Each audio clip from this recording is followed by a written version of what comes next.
Tout commence par un pacte de confiance, un échange. On étudie un modèle, le reste est affaire de feeling partagé pour être fidèle à ce que le client désire arborer à fleur de peau pour toujours. Moi, je voulais un tatouage, justement, mais qui veuille dire quelque chose, qui raconte un peu mon parcours. On les rassure quand même, on les prévient, on les en parle beaucoup, quoi, pour qu'il y ait une confiance entre le tatoueur et puis le tatoué ou la tatoueuse. La première fois, surtout, c'est important.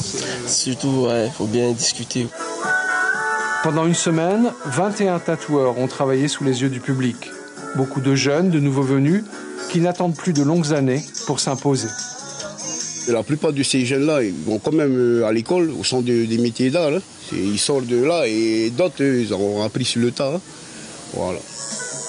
Firmin a 26 ans, dont 6 ans de tatouage. Quand on lui demande s'il a eu des hésitations avant de se lancer, la réponse est directe. J'étais conscient de ce que je faisais, parce que j'avais commencé à le faire sur moi-même. Et par la suite, ça a glissé, quoi. Et en fait, c'est difficile de se faire connaître ou le bouche à oreille va très vite? Au début, c'est très difficile parce qu'aujourd'hui, on vit dans un monde un peu bizarre, tu vois. Quand un tatoueur sort du noir, c'est sûr qu'il y en a d'autres qui vont vouloir éteindre la lumière. Alors, le tatouage et son univers impitoyable, peut-être pas, mais la concurrence très forte à Tahiti explique peut-être aussi certaines dissensions observées ces derniers mois.